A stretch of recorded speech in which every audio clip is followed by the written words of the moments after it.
Okay, guys, we are back for another video. I currently just here at the shop doing my thing. We have the airbags going on the Mega Cab. Might be hard to see, but they're back there. Trust me, right there. That is that used kit we had off the Quad Cab. So we got those on. Oh, actually, you know what? Screw it. I'll show you guys. I'm just gonna kind of touch up some of the corrosion, but we got our airbags in. This is the truck at ride height. There's a jounce in these to keep them from going flat, but I think it did pick up the back end of the truck a little bit, which I'm not super concerned with. Would have been nicer to have it a little lower, but I honestly think this is about where it's at. So we'll put a little bit of air in the bags, and I'll show you guys the ride height once it's done. We also started installing our transmission temp gauge. There's the bung there. For those of you asking on the Quad Cab how I got those 4 gauges mounted, I use these Autometer. Here's the part number. The plastic mounting cup here. We'll run this wire up. We got another PDD gauge. So that's already done, tightened up, and then we'll route that into the cab. And then in other news, we have the Quad Cab pulled apart. I'm going through and redoing a bunch of nitrous stuff, as well as we were just checking on everything. I was really trying to figure out where this oil leak was coming from. Turns out that this fitting on the high pressure turbo was bad, like leaking, I guess. And then we're going to, like I said, change up a little bit of the plumbing on the nitrous. And then over here last night, I got our Chinese radiator in, and I got my old Flexlight fans off of the 05 mounted up, and then I converted all this to AM bungs. The nice part and the reason why I welded them on like this was very simple. If we're at an event or something and this AN line has a problem, not a lot of places stock 20 AN line. So I did it where it will still let a factory hose slip over it and connect it. I just felt like that was the easiest way to not only get the AN line that I was looking for, but also it was nice because we could go back to factory at any point. And then I transferred everything over. That is a 20 AN fitting. This is my thumb. Keep in mind I am a double to triple X glove size on my hand, so this is a very large passageway here. You guys can kind of see. I think it's like the inner diameter is 1.25 inches. Now, just so everyone's clear, this is significantly choked down over a OEM hose. You guys can kind of see here. This is where the normal bung's at, and this is how much it chokes down. So I would not recommend this for like heavy towing and stuff. This is purely just for more of a racing application.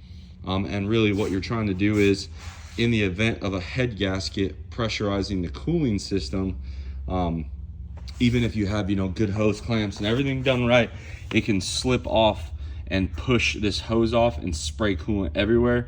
The AN allows you to have it's about a 250 PSI, I believe, before it rips out of the fitting on a non-PTFE line.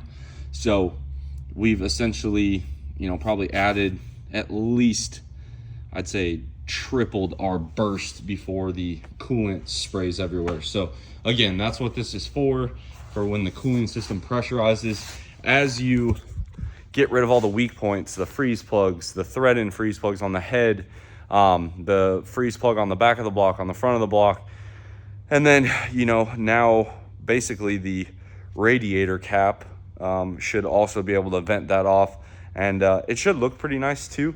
I'll be honest, I got the idea from looking at Greg's truck, and then I was like, you know what, I think that would look good.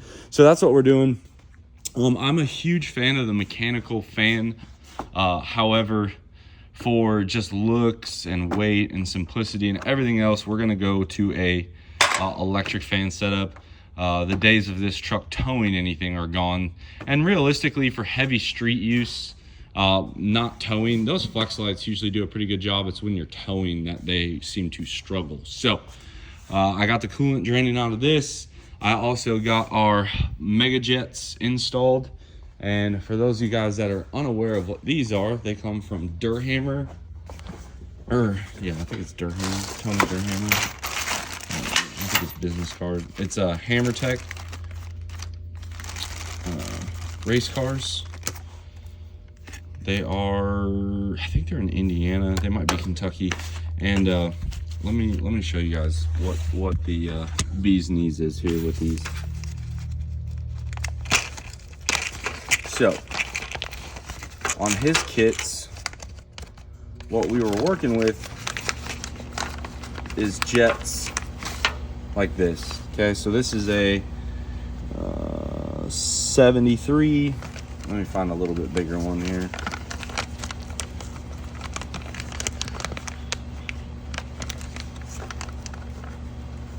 So here's a 93. All right, so you guys can see. I mean, here's a piece of tungsten or filler rod, right? Okay, so it fits through, but and then this is what we're dealing with now.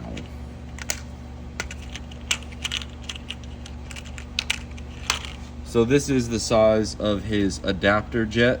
So basically it allows you to take a regular jet, put it in here, and you guys see there, see how much that chokes down.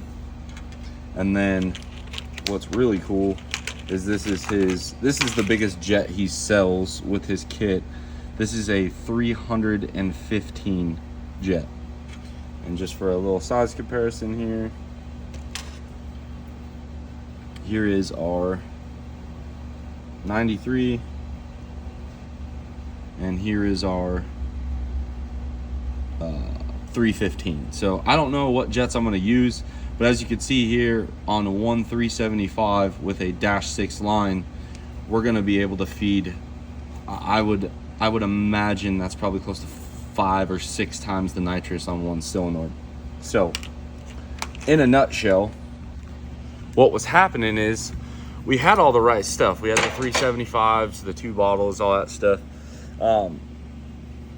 We had -6, which is 3/8.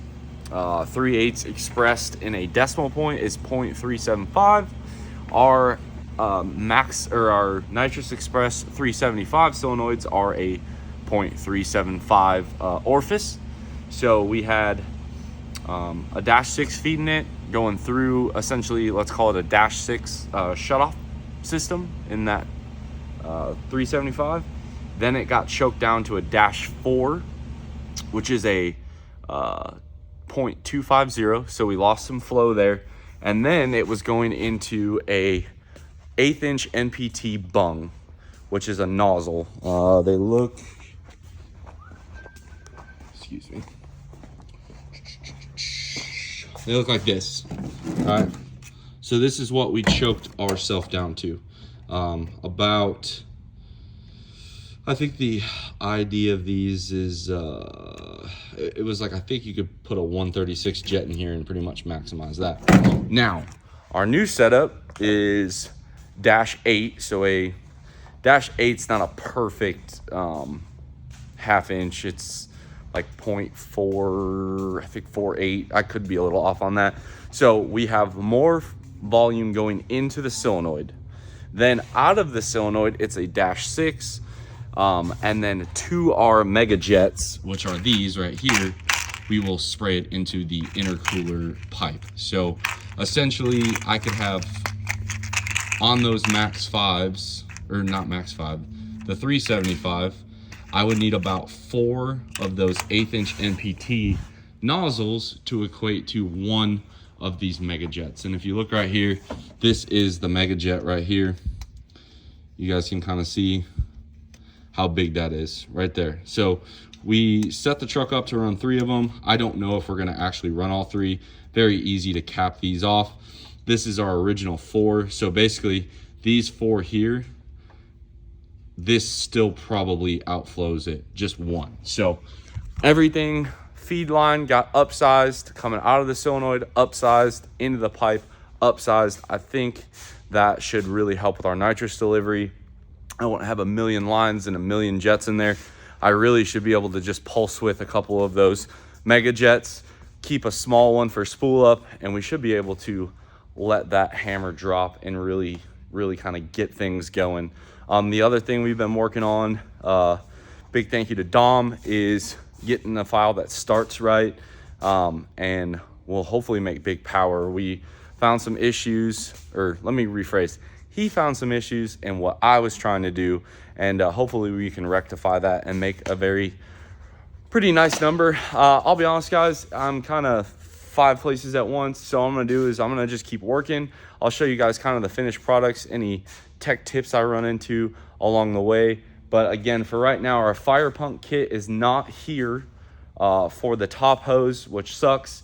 So for right now, I'm gonna get the radiator put in, get our fan clutch out, and then we'll just rock the stock hose for right now until our fire pump stuff gets here. The other thing that we did take care of on the 07 is we got some shocks from Viking. I ordered the fire pump mounting kit, again, not here yet. So we might be able to tackle the front shocks, and I'll show you guys that. It's just, a lot of this stuff's really hard to get cameras in. So I will update you guys as we go. All right, and here we have our air fills. 1, 2, airbags, 1 and 2. The only thing I got left is I gotta put the heat shield on the exhaust, but that is done. And then inside the cab here, we have our PDD trans temp gauge right here. Mounted it kind of low. I know on the 05, oof, is that glare? I know on the 05 it's mounted, or 07 it's mounted here. But on this truck, I didn't really like how the one in the quad cab kind of blocks all that right there. So what we did is kind of rotated it down, put a couple of screws in the column. Turn signal still works fine. You can see even the fuel gauge, and it's there. No more clutter up here, which I know now that we have compounds, you guys are probably interested in interstage and a couple other gauges. So my goal is to add like an interstage boost gauge right here at some point. It's just obviously not now.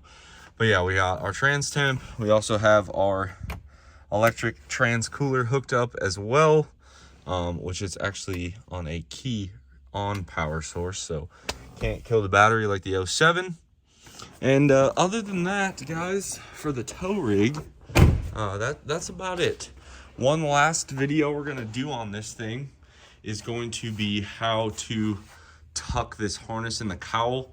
It'll probably be in a little bit. My main goal was just to make sure if I needed to tow, this thing was ready to go.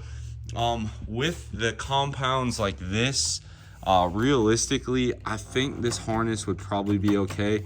I just think that this harness is ugly, so I'm gonna tuck that into the cowl here in a little bit. But the only other thing is I did rip our cable supports off here because we no longer have those.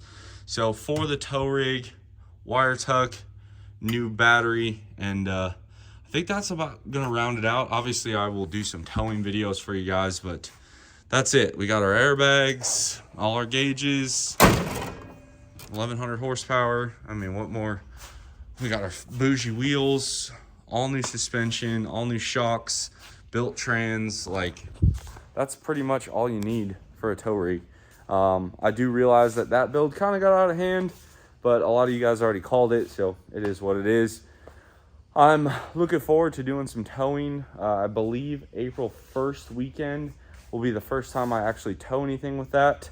I'm gonna tow Dave down to a race, and then we're gonna enter that in the tow pig race, which is kind of somewhat why we put a 6.7 in. The other reason why was that other one just looks so good.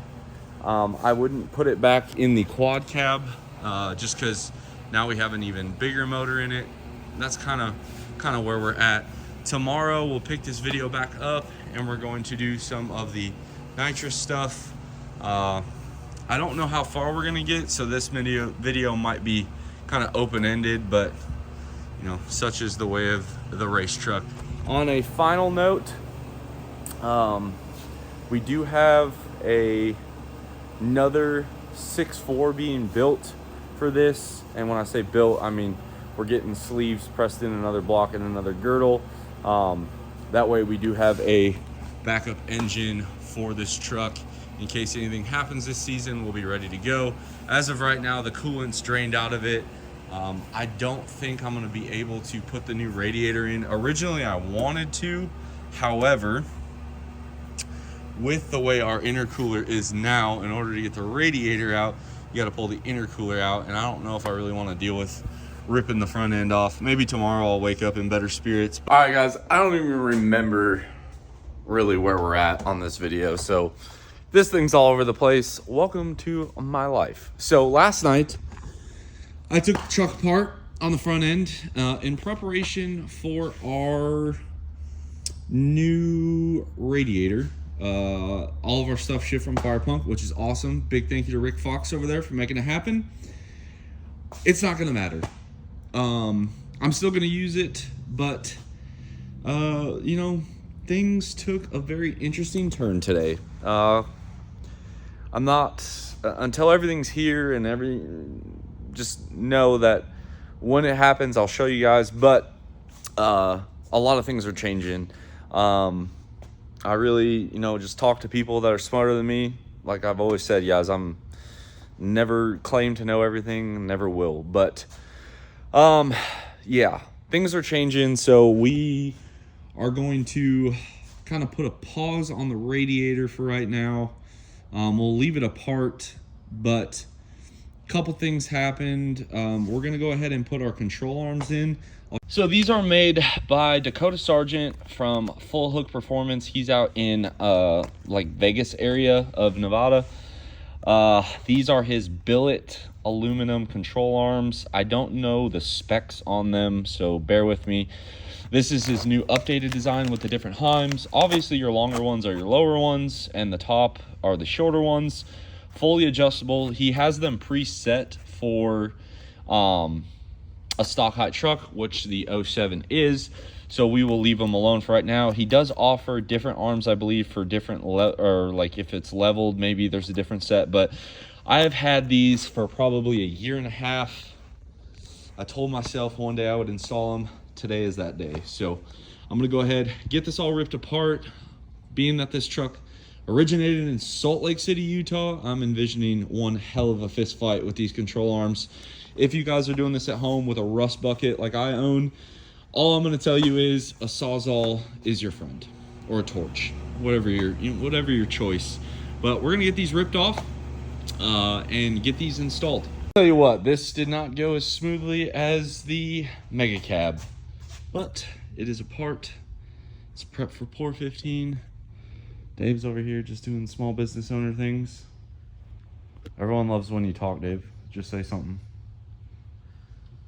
Oh, that's all. Shop, I said. It's real fun. Yeah, real fun. So, yeah, you know, after we finish working on customer stuff till about 7 o'clock, get to work on yours into all hours of the night. So I will get this Pour 15 and then we'll start dropping the fresh control arms in here. And there she is. Axle, track bar, knuckles. I did not do where the ball joints are at. Mostly because, yeah, I didn't. So we're gonna let this dry tonight. And then tomorrow we'll put our control arms on and our freshly coated coil springs as well. So we have our control arms in. Again, these are the Full Hook ones I was talking about. Dakota Sargent is who you need to talk to. These are our Viking front shocks. I know what you guys are thinking. It's hard to adjust these. Honestly, I never, like, they're not hard. I'm not going to say it's the easiest thing to get to, but it's not too bad. In order to make these fit, though, you have to machine the round part of your pedestal off, or else the actual shock mount hits the body of the shock right here. If you look, you guys can see where I took that Dremel tool in there and kind of machine that down. And then because we stripped out bolts and everything else, what I'm going to do is I'm going to tack weld the washer right there to the shock bracket and then tack weld the nut to the washer. That should keep us parallel there. And then once that's done, we'll pull this back out, put our coil spring in, and then like I've said before, we're not going to actually torque the control arms or really the shock until we get the weight of the truck on it, and then we can torque everything. So getting down to the nitty gritty, from here, you know, I will show you guys once it's done. And well, folks, we are finally done. There's the finished product. I have my shocks roughly adjusted off of the instructions. I chose the 900 horsepower plus drag race option. I'm running 12 on compression and I think 6 on rebound. We have our control arms torqued. If you guys are doing this at home or even in a shop or whatever, the best way I found to torque arms is set ride height of the truck on jack stands with the tires off. That allows you to torque it a lot easier without the tire being in the way. So that is it. We got our Viking shocks.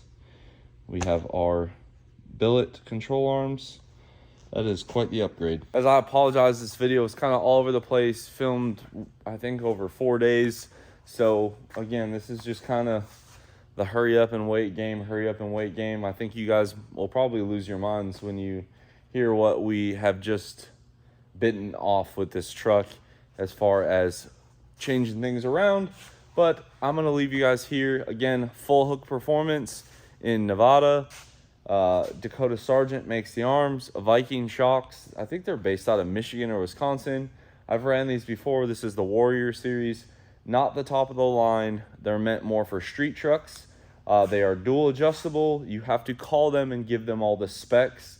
If you have a Dodge 3rd gen like I do, it is a, they don't make an M14 spacer down there. So you run a 1/2 inch bolt, and then up top is a stud, and then on the back you run double closed ends. For that, you're gonna have to measure your ride height to order them and make sure you have the proper travel. On this truck here, we have 5 inches of up travel at ride height and about 4 inches of down travel at ride height, which is good because when you leave on the drag strip, the front end comes up. And then on the back, I did buy the Firepunk adjustable shock bracket, so it's not as critical in the rear to nail your measurement, but in the front it is very, very important. So in closing, guys, hopefully you like this one. Drop a comment down below, subscribe if you are not already, and as always, I will catch y'all on the next one.